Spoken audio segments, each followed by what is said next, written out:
कक्षा 12 का रसायन विज्ञान प्रथम चैप्टर है उसका सॉलिड स्टेट। संसार की जितनी भी वस्तुएं हैं या वातावरण में जितनी भी वस्तुएं हैं वो तीन अवस्थाओं में पाई जाती हैं।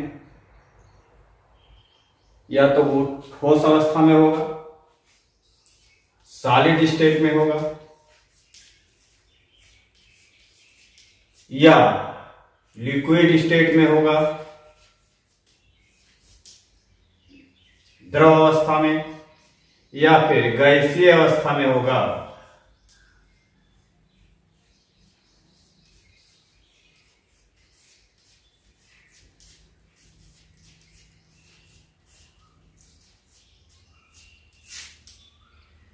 ये तीन फॉर्म में मिलते हैं। दूसरी बात यह है कि ये जो हैं, चाहे जो ठोस हो या द्रव, ये हमेशा या तो ये आइटम से परमाणु से बने होंगे या फिर अणु से मिलकर बने होंगे, छोटे छोटे अणुओं से बने होंगे, या फिर ये आयन से बने होंगे।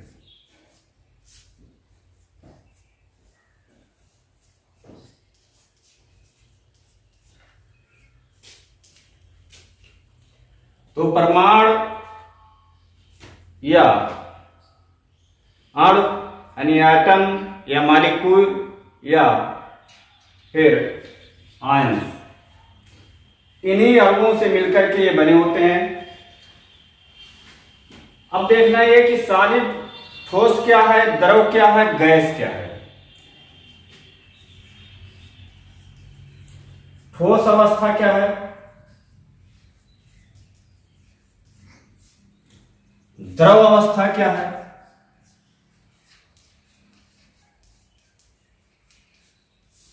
और गैसीय अवस्था क्या है, ये देखना है।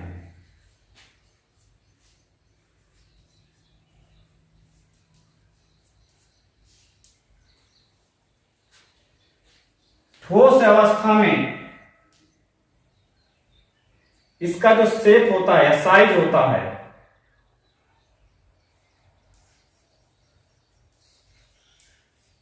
आकार जिसे कहते हैं, ये निश्चित होता है।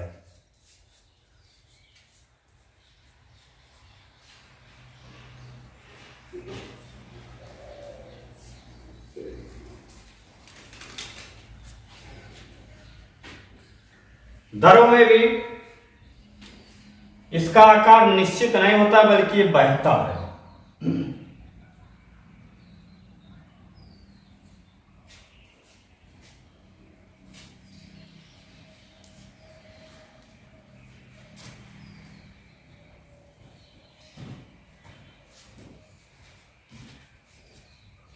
बहने मतलब ये किसी वस्तु के सतह पर जो है ये लुढ़कता है।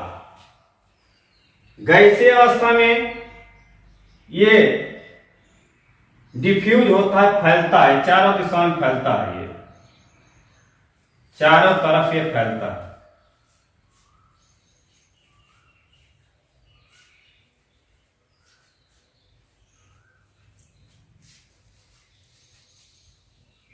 जब ये चारों तरफ फैलेगा तो इसका कोई आकार होगा नहीं, मतलब इसका आकार जो होगा वो क्या होगा, अनिश्चित होगा।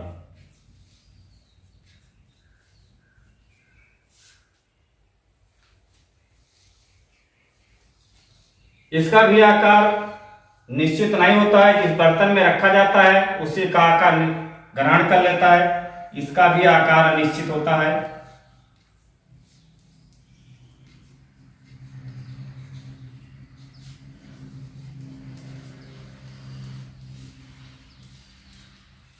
ये जिस बर्तन में रखा जाता है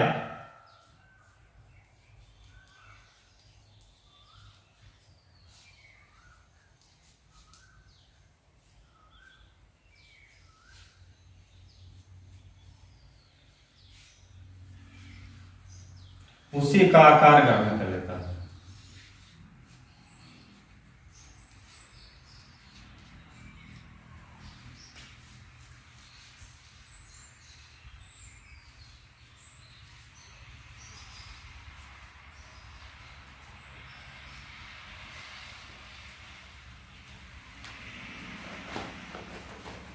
अब आइए वॉल्यूम पर, आयतन पर।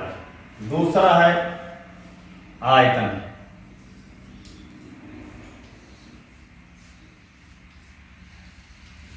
इसे वॉल्यूम कहते हैं।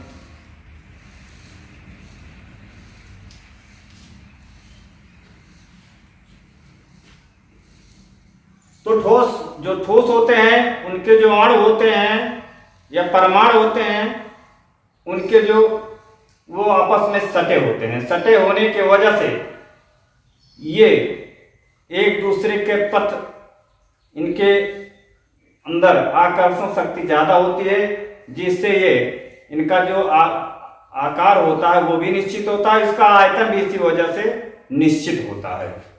मतलब इसका ठोस का जो आकार है वो क्या होगा, निश्चित होगा।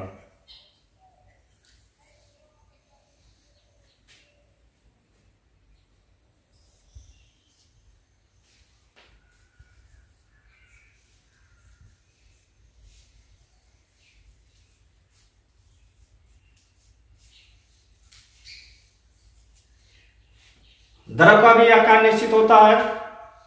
मतलब इसको 1 लीटर 2 लीटर मतलब इसमें नापा जाता है। इस वजह से इसका आयतन जो होता है वो निश्चित होता है। द्रव का भी जो आयतन होता है वो क्या होता है, निश्चित होता है।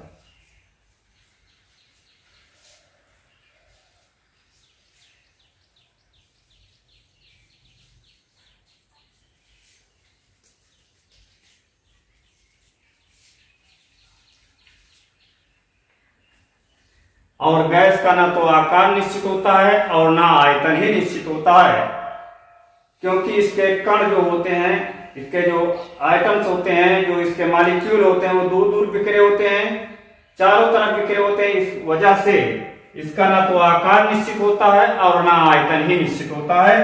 इसका आयतन गैस का निश्चित नहीं होता है।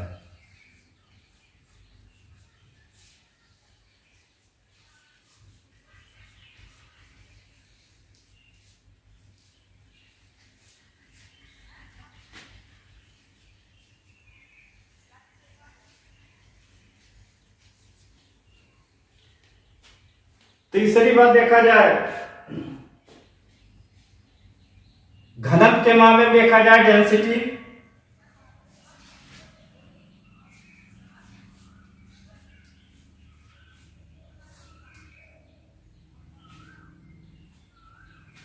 तो जो ठोस होता है इसका घनत्व सबसे ज्यादा होता है, क्योंकि D बराबर होता है VW/V के। मतलब इसका जो घनत्व होता है वो सबसे ज्यादा होता है ठोस का।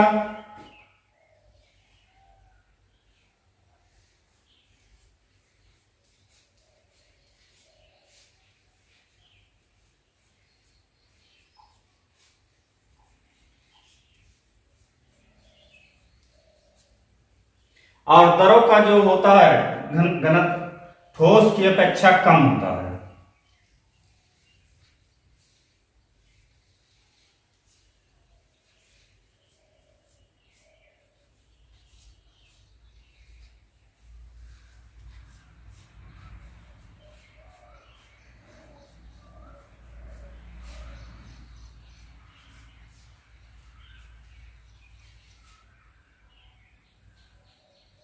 और द्रव में बिल्कुल नहीं होता है।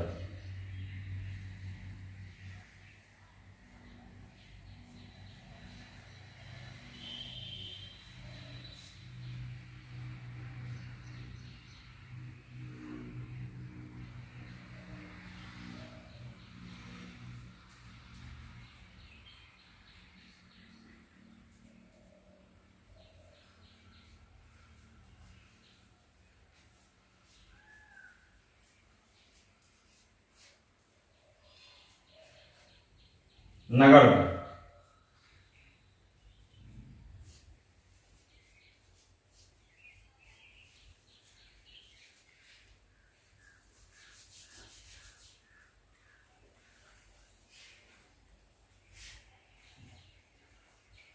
नगण्य। अब देखा जाए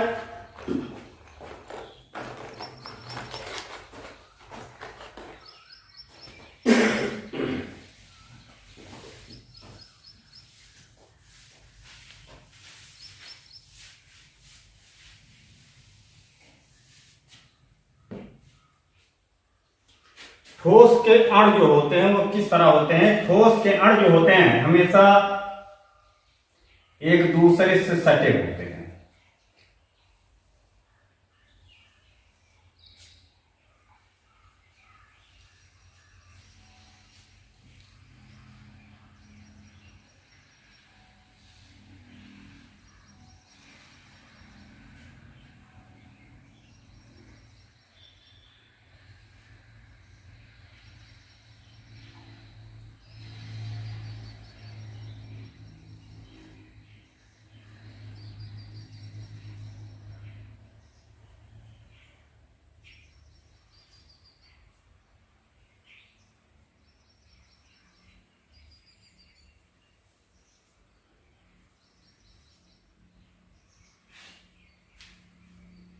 तो ठोस में दो अणुओं के बीच में ये छोटे छोटे स्पेस मिलते हैं जिसे इंट्रासेलुलर स्पेस कहते हैं, आंतरा अणु का स्थान कहते हैं। इस स्पेस को जो है अंतरा अणु का स्थान कहा जाता है। इसको ये ठोस की अपेक्षा बिल्कुल कम होता है, द्रव की अपेक्षा बिल्कुल कम होता है। मतलब ठोस में ये द्रव की अपेक्षा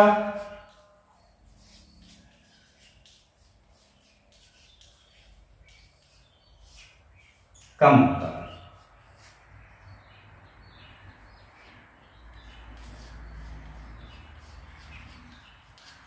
यही द्रव पर आइए।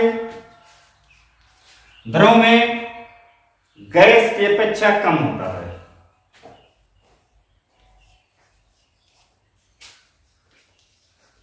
गैस की अपेक्षा कम होता है।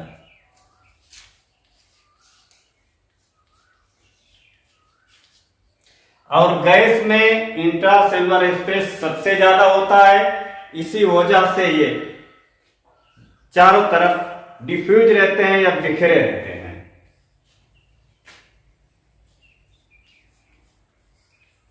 गैसीय अवस्था में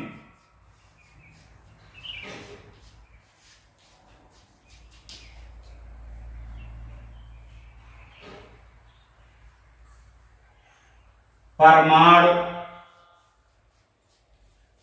या अणु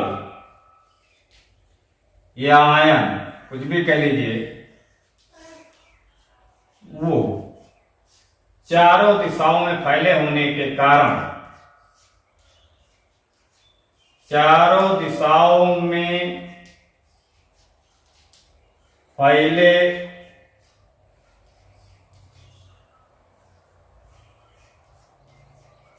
होने के कारण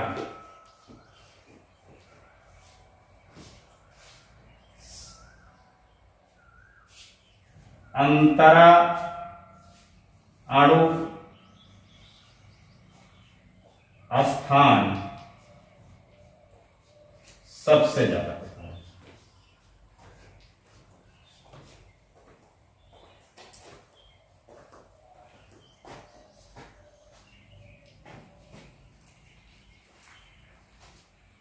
सबसे ज्यादा होता है। तो ये रहा द्रव, ठोस और गैस में अंतर।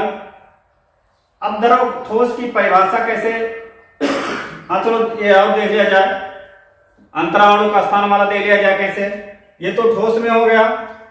द्रव में आइए, इसके जो अणु होते हैं वो इस तरह फैले होते हैं, मतलब इनके अंदर इंट्रासेलुलर स्पेस जो होता है, आंतरा अणु का स्थान जो होता है वो ज्यादा होता है, ठोस की अपेक्षा ज्यादा होता है।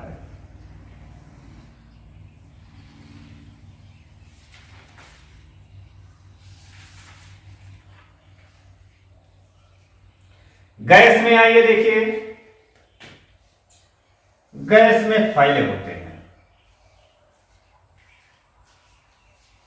ये गैसीय अवस्था में है। गैस के जो अणु होते हैं, मॉलिक्यूल होते हैं, आइटम होते हैं या आयन होते हैं, ये फैले हुए होते हैं, चारों दिशाओं में ये फैले होते हैं। अब देखा जाए तो इनमें जो अणु हैं या कण हैं, इनके बीच आकर्षण शक्ति जो होती है वो सबसे ज्यादा होती है। इसलिए होती है कि इनके कण जो होते हैं वो पास पास होते हैं। जब ये पास पास होंगे तो इनके बीच लगने वाला जो अट्रैक्टिव फोर्स है वो ज्यादा होगा तो ये एक दूसरे से इसीलिए सटे होते हैं। आ जाइए द्रव में, इनके जो कण होते हैं वो दूर दूर फैले होते हैं, मतलब जो इनके अंदर स्पेस होता है कणों के बीच में, दो कणों के बीच में जो स्पेस होता है वो सबसे ज्यादा होता है। सबसे ज्यादा होने के कारण इनकी जो आकर्षण शक्ति है, अट्रैक्टिव फोर्स जो है वो ठोस की अपेक्षा कम होता है और गैस में बिल्कुल कम होता है। इसीलिए इनके कण जो होते हैं वो चारों दिशाओं में फैले होते हैं। तो ये रहा ठोस द्रव गैस। तो ठोस देखा जाए, इसमें मेन चैप्टर ठोस है, तो ठोस देखा जाए। ठोस वह अवस्था है, किसी वस्तु की वह अवस्था है जिसका आयतन और आकार निश्चित होता है, या ऐसे पदार्थ जिसका आकार और आयतन निश्चित होता है ठोस पदार्थ कहलाते हैं। यह परिभाषा हो गया।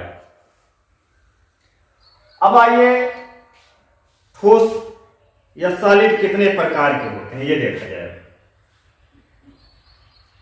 मेन टॉपिक है ठोस अवस्था, सॉलिड स्टेट।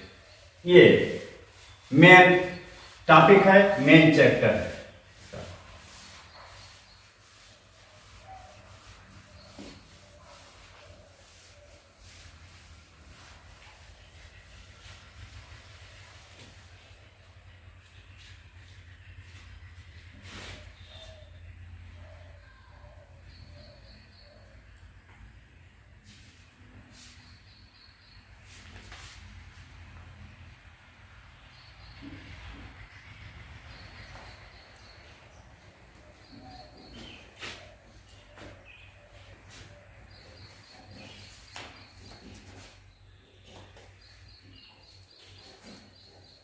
अब आइए सॉलिड,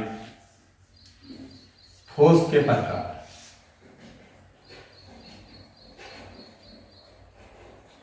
टाइप ऑफ सॉलिड।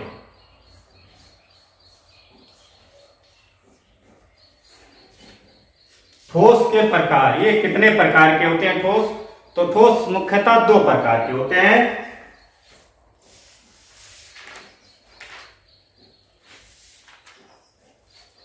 एक तो है क्रिस्टलीय ठोस,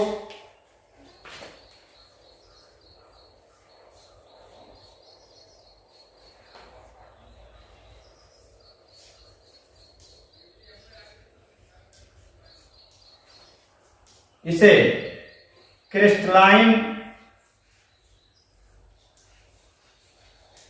सॉलिड कहा जाता है। फिर है अक्रिस्टलीय ठोस।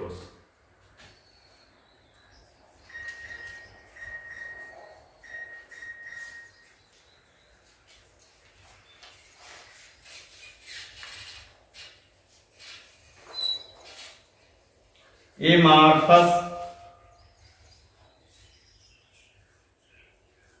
सॉलिड।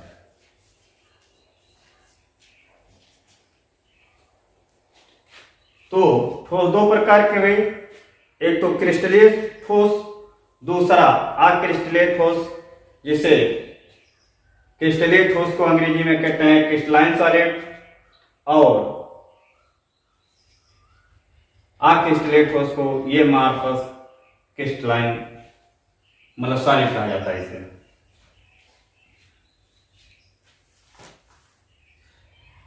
अब इसमें अंतर देखा जाए कि क्रिस्टलीय अक्रिस्टलीय ठोस में अंतर क्या है, ये देखा जाए तो जो क्रिस्टलीय ठोस हैं इसके कॉन्स्टिट्यूएंट पार्टिकल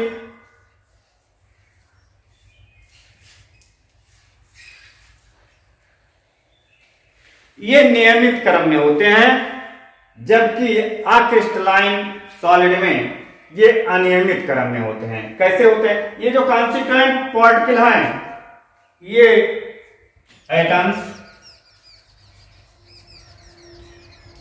मॉलिक्यूल या फिर आयन, इसे कहते हैं। मतलब अणु, परमाणु और आयन को हम कॉन्स्टिट्यूएंट पार्टिकल कहते हैं। तो जो ये कॉन्स्टिट्यूएंट पार्टिकल हैं ये लीनियर क्रम में होते हैं या स्ट्रेट लाइन में होते हैं, जबकि ये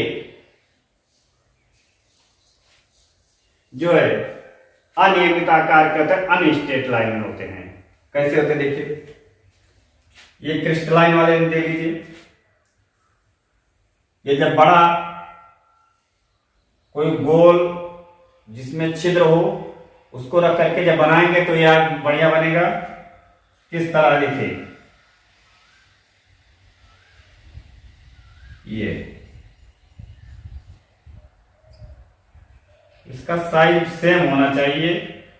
जब साइज सेम होगा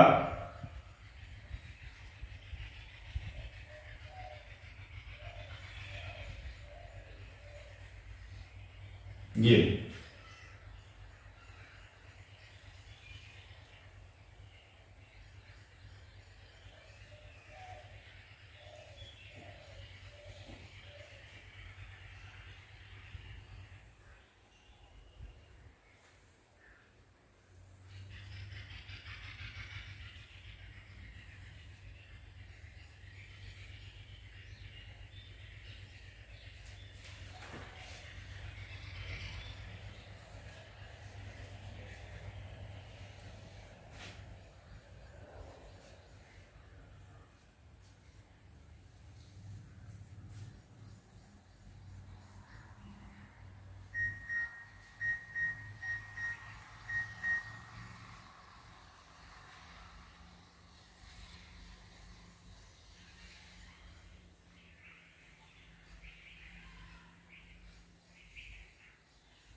नियमित क्रम का मतलब होता है A particle, B particle, A particle, B particle, इस तरह होते हैं। ये B A B A B करके होते हैं।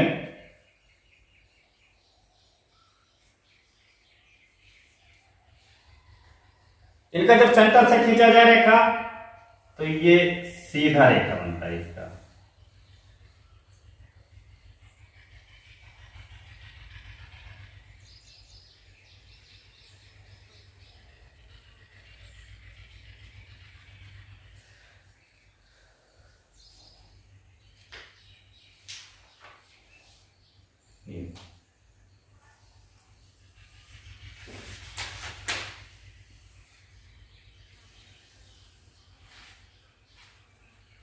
ये सीधा इसका रेखा बनता है।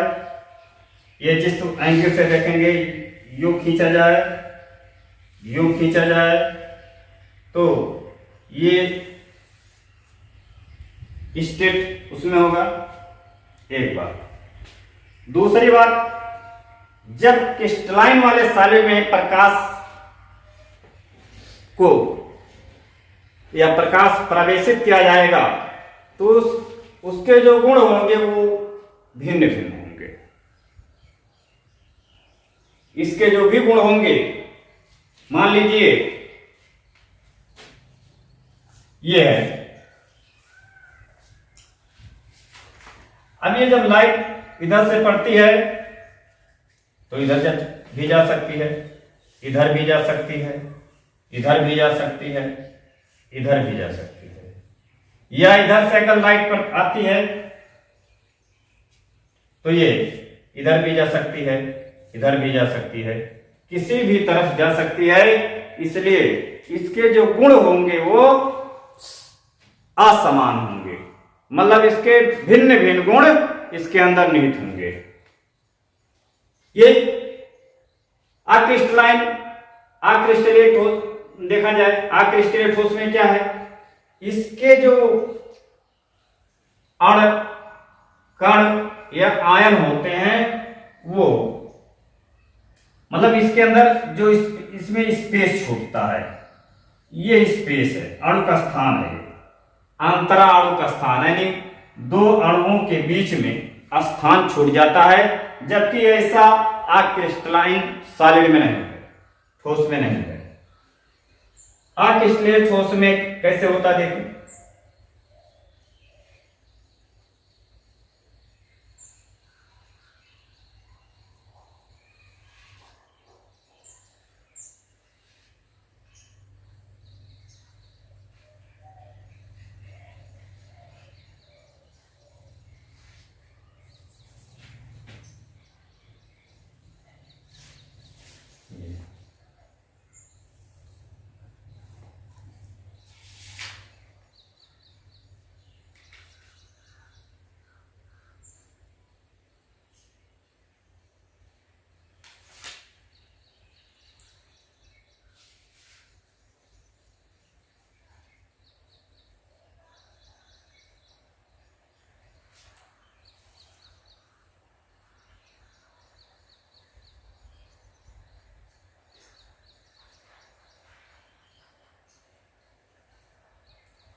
ये इस तरह होते हैं। इसके कण जो होते हैं वो आपस में सटे रहते हैं। सटे होने की वजह से इनका क्रम भी निश्चित नहीं होता। जैसे ये है, बी है, बी है, ये है, ये है, ये है, बी है, इस तरह होते हैं।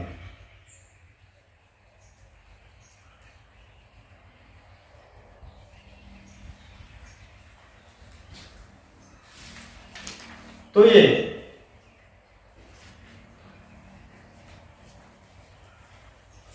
मतलब ये सीधे स्ट्रेट लाइन में इनकी रेखाएं नहीं जाती हैं, ये तिरछी जाती हैं। इसीलिए ये गुणों में ये समान होती हैं।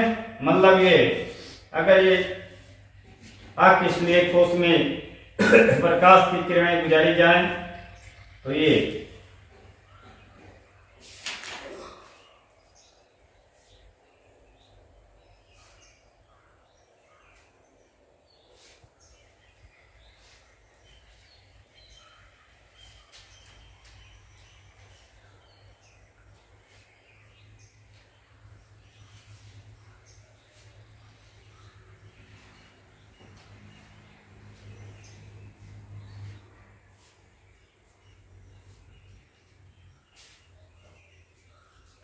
तो इनके जो गुण होंगे वो समान होते हैं, मतलब ये समान गुणी होते हैं।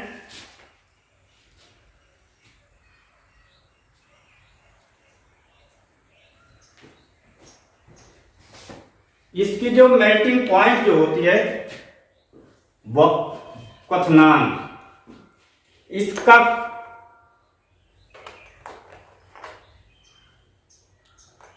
इसकी जो मेल्टिंग पॉइंट होती है, मेल्टिंग पॉइंट मतलब होता है गलनांक, इसका जो गलनांक होता है क्रिस्टलीय ठोस का ये ज्यादा होता है, उच्च होता है, जबकि अक्रिस्टलीय ठोस का जो गलनांक होता है वो अपेक्षा निम्न होता है। क्रिस्टलीय ठोस की अपेक्षा जो है अक्रिस्टलीय ठोस का जो मेल्टिंग पॉइंट है, गलनांक है, वो कम होता है।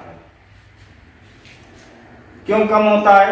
क्योंकि इसके जो अणु होते हैं वो आपस में सटे होते हैं, सटे होने की वजह से ये इनका जो गलनांक होता है ये कम होता है ठोस की अपेक्षा। इसका जब कर्व देखा जाए, कर्व कूलिंग कर्व, तो जो इसका कूलिंग कर्व है क्रिस्टलीय जो है ठोस का, इसका कर्व देखा जाए, ये मान लीजिए आपका टेम्परेचर है, ये टाइम है। तो जब ये अणु मान लीजिए ये गर्म हुआ, फिर रुक गया, रुकने के बाद फिर गर्म हुआ, फिर रुक गया, फिर गर्म हुआ, फिर रुक गया, इस तरह से इसका ग्राफ बनता है। इसका जो कूलिंग कर्व होता है वो इस तरह होता है, असतत होता है। जबकि अक्रिस्टलीय सॉलिड में ये मान लीजिए टेम्परेचर है, ये टाइम है, ये सतत होता है, मतलब टाइम के साथ साथ इसका जो टेम्परेचर होता है वो बढ़ता जाता है।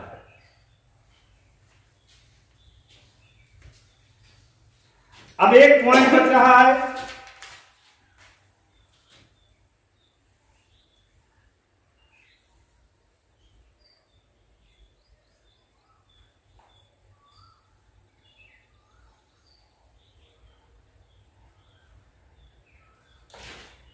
क्लेवेज का।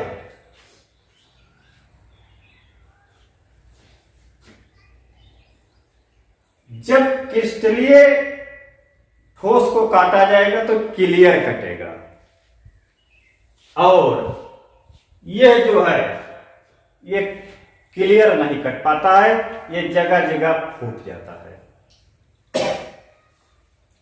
मतलब क्लियर कट नहीं कट पाता है। ये तीसरी बार है एनआइसोटॉप और मतलब ये है, ये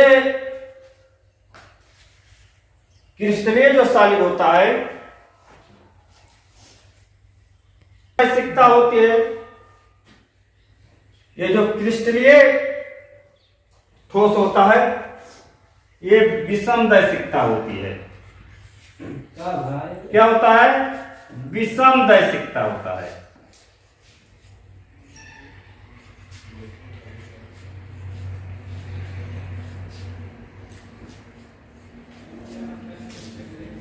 और ये समदैशिकता होती है इसका वो।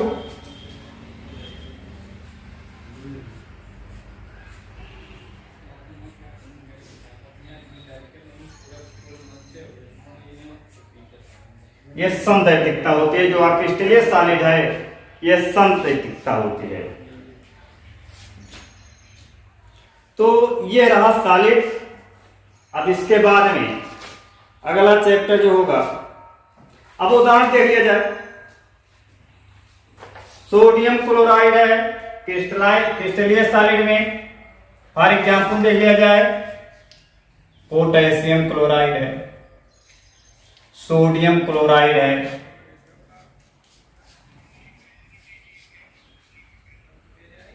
ग्लूकोज है, एटसेट्रा। ये है। इसमें क्रिस्टलीय सॉलिड में देख लीजिए, इसमें क्या होता है। एग्जाम्पल के तौर पर प्लास्टिक है,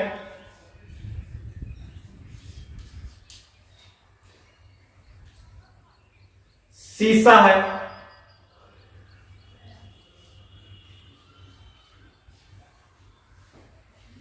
रबड़ है, एक्सेट्रा। ये इसके एग्जाम्पल है क्रिस्टलीय।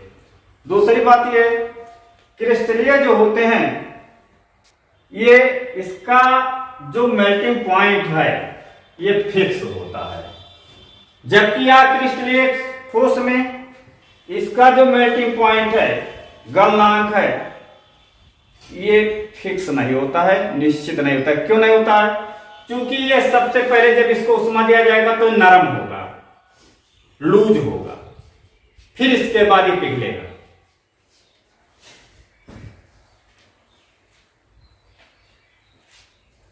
इसमें क्या होता है, ये सीधे गल जाता है। टेम्परेचर पाने के बाद में क्रिस्टलीय सॉलिड जो भी है ये सीधे गल जाता है। तो ये रहा सॉलिड के उसमें स्टेट ऑफ सॉलिड, ठोस की अवस्थाएं। अगले वीडियो में फिर आगे बढ़ा जाएगा, क्रिस्टल के बारे में डिटेल पढ़ा जाएगा। और ये आप लोग इसको ढंग से पढ़िए, टेक्स्ट बुक ले लीजिए, उसकी सहायता से तैयार करते चलिए।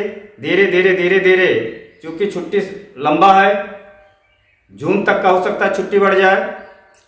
अगर मतलब वो 3 मई छुट्टी है, इसके बाद फिर बड़ा लॉकडाउन हो सकता है बढ़ जाए, तो जून तक छुट्टी गई, जुलाई में खुलेगा। तब तक के प्रयास किया जाए कि 50% कोर्स कंप्लीट कर दिया जाए, जिससे उधर सितंबर अक्टूबर तक पूरा कर दिया जाए, नवंबर दिसंबर कंप्लीट रिवीजन हो जाए और बाकायदा तैयार हो जाए कोर्स। तो इसलिए आप लोग समय मत बर्बाद कीजिए, बिल्कुल जुटे रहिए। समय बीतने के बाद में ये समय दोबारा आएगा नहीं, ना फिर मौका पाएंगे। जो नंबर आ जाएगा या जहां चूक होगी वो फिर दोबारा संभलने में दिक्कत होगी। इसलिए बिल्कुल सतत जुड़े रहिए, समय का सदुपयोग कीजिए और अगले उसमें फिर देखा जाएगा, अगले वीडियो में आगे बढ़ जाए।